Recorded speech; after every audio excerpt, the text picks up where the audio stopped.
جب میں 13 سال کا تھا تو میرے دل میں ایک راز چھپا ہوا تھا، ایک ایسا راز جو میرے لیے شرمندگی کا باعث تھا۔ ہم اتنے غریب تھے کہ اکثر میں اسکول بغیر کھانے کے جایا کرتا۔ وقفے کے وقت جب میرے ہم جماعت اپنے لنچ باکس کھولتے، سیب، بسکٹ، سینڈوچ، میں کتاب منہ میں چھپا لیتا اور یوں ظاہر کرتا جیسے مجھے بھوک نہیں، مگر اندر سے وہ بھوک مجھے کاٹتی تھی، ایک ایسے درد کی طرح جسے بیان کرنا مشکل ہے۔ پھر ایک دن ایک لڑکی نے مجھے دیکھ لیا، خاموشی سے، بغیر کسی شور کے۔ اس نے مجھے اپنے لنچ کا آدھا حصہ دے دیا۔ میں شرمندہ ہوا مگر قبول کر لیا۔ اگلے دن اس نے پھر ایسا کیا، کبھی روٹی کا ٹکڑا، کبھی سیب، کبھی اپنی ماں کے بنائے ہوئے کیک کا حصہ۔ میرے لیے یہ ایک معجزہ تھا۔ برسوں بعد پہلی بار مجھے ایسا لگا جیسے کوئی مجھے دیکھ رہا ہے، جیسے میرا وجود کسی کے لیے اہم ہے۔ پھر ایک دن وہ چلی گئی، اس کا خاندان کہیں اور منتقل ہو گیا اور وہ کبھی واپس نہ آئی۔ ہر دن وقفے کے وقت میں دروازے کی طرف دیکھتا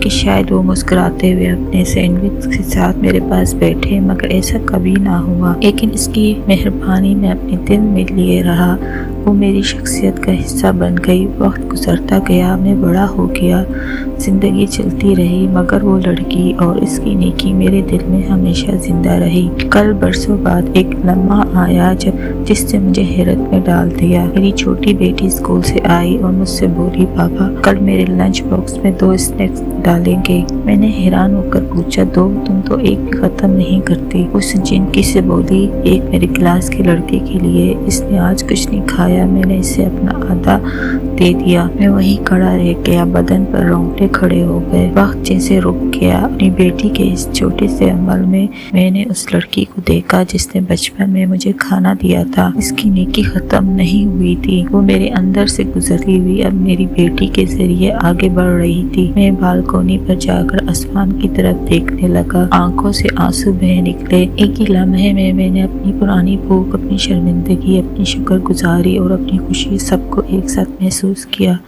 شاید وہ لڑکی مجھے کبھی یاد نہ کرے، شاید اسے یہ بھی نہ معلوم ہو کہ اس کے چھوٹے سے عمل نے میری زندگی بدل دی تھی، مگر میں اسے کبھی نہیں بھولوں گا، کیونکہ اس نے مجھے سکھایا کہ مہربانی کا ایک چھوٹا سا عمل بھی کسی کی زندگی بدل سکتا ہے۔ اور اب میں جانتا ہوں جب تک میری بیٹی کسی اور بچے کے ساتھ اپنی روٹی بانٹتی رہے گی، نیکی زندہ رہے گی۔